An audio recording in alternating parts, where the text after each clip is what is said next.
अस्सलाम वालेकुम नाजरीन, हाल दुनिया टीवी में खुश आमदीद।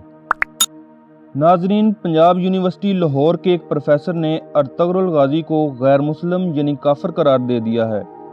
आप हैरान तो हुए होंगे, फतवा तो मुफ्ती हजरात देते हैं, प्रोफेसर कब से फतवा देने लग पड़े? जी हाँ, जब से अर्तगरुल गाजी के ड्रामे की वजह से लोगों में मुसलमानों की तारीख के मुतल्लक वाकफियत बढ़ रही है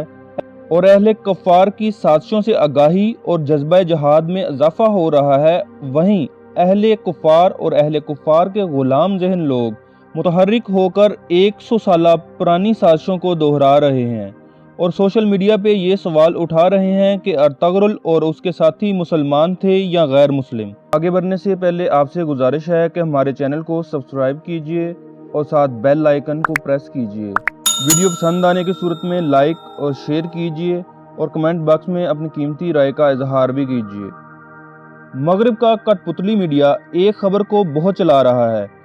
कि पंजाब यूनिवर्सिटी के हिस्ट्री के प्रोफेसर ने अर्तगरुल को गैर मुस्लिम करार दे दिया है, जबकि प्रोफेसर साहब अपने मौक़िफ़ पे पहली दलील ये देते हैं कि मगरबी मुअर्रिखीन की लिखी हुई किताब कैम्ब्रिज हिस्ट्री ऑफ तुर्की में अर्तगरुल के बारे में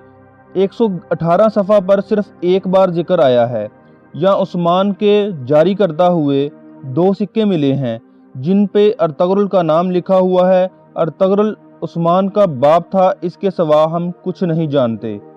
शुक्र है कि ये 2 सिक्के मिल गए हैं, नहीं तो मगरब और मगरब नवाज लोगों ने अर्तगरुल को उस्मान का बाप मानने से ही इनकार कर देना था। प्रोफेसर साहब की दूसरी दलील, जिसकी बुनियाद पे वो अर्तगरुल को मुसलमान मानने से इनकार कर रहे हैं,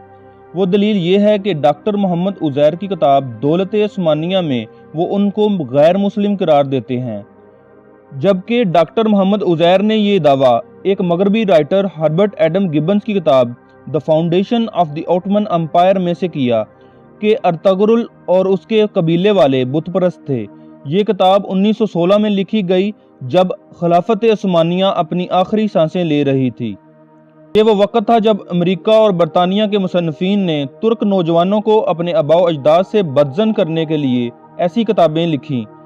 डॉक्टर मोहम्मद उज़ैर ही के मुताबिक 1288 में अर्तगरुल की वफ़ात से लेकर 1916 तक मुअर्रिखीन मुत्तफ़िक़ थे कि अर्तगरुल और उसके अजदाद मुसलमान थे,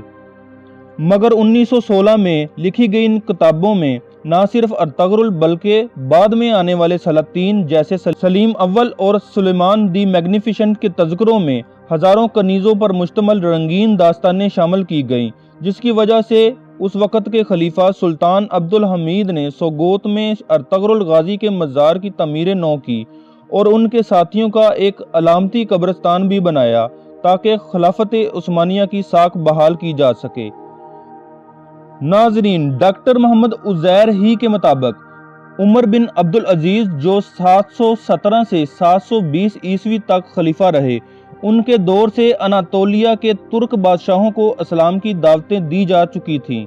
और उनमें से अक्सर इस्लाम कबूल कर चुके थे। 10वीं सदी ईस्वी तक तुर्कों के 10,000 खैमे इस्लाम कबूल कर चुके थे जो वस्ती एशिया में आबाद थे, जबकि एशिया के बाकी इलाकों में रहने वाले 2 लाख से ज़ायद खैमे मुसलमान हो चुके थे। यहाँ तक कि चंगेज़ खान के पोते बरके खान भी अपनी फ़ौज समेत मुसलमान हो चुके थे। फिर 13वीं सदी तक तातारियों से बरसरे पेकार रहने वाले अर्तगरुल का इस्लाम ना लाना बिला जवाज़ और गैर मंतकी है। डॉक्टर मोहम्मद उज़ैर ही अपनी किताब में लिखते हैं कि अर्तगरुल की बहादुरी और फतवाहात की वजह से उस वक़्त के मुसलमान सुल्तान अलाउद्दीन ने उसको अपनी फ़ौज मुक़द्दमतुल जैश का सिपा सलार बना दिया। यहाँ ये सवाल उठता है कि एक ऐसा सुल्तान जो एक साथ बुत परस्त तातारियों और सलीबियों के साथ नबुर्द आज़मा था, एक बुत परस्त को अपनी फ़ौज का सिपा सलार कैसे बना सकता है? इसके अलावा अर्तगरुल की एक मुसलमान सल्जोकी शहजादी हलीमा खातून से शादी और अर्तगरुल के वालिद सुलेमान शाह का नाम बजाते खुद एक दलील है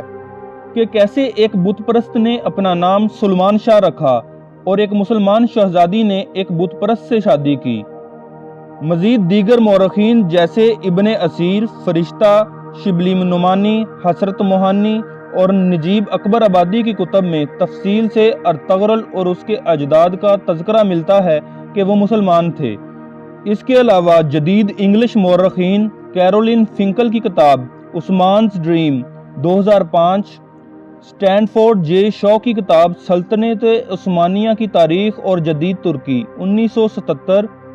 لیسلی پی پیرس کی کتاب امپیریل حرم 1993 میں ان سب مورخین نے یہ بتایا ہے کہ عثمان اور اس کے آباء و اجداد مسلمان تھے۔ ان تمام حقائق کی روشنی میں ہم یہ کہہ سکتے ہیں کہ ارطغرل اس کے ساتھی مسلمان اور عظیم مجاہد تھے۔ پنجاب یونیورسٹی کے پروفیسر سے علامہ اقبال کے اس شعر کے ساتھ ہم گلہ ہی کر سکتے ہیں: یورپ کی غلامی پہ رضا مند ہوا تو، مجھ کو تو گلہ تجھ سے ہے یورپ سے نہیں۔ اور پروفیسر صاحب سے گزارش کریں گے کہ وہ مسلمان ہیروز کو کافر ثابت کرنے کی بجائے چرچل جیسے کافروں کو سلیبس میں پڑھائے جانے کے خلاف آواز اٹھائیں۔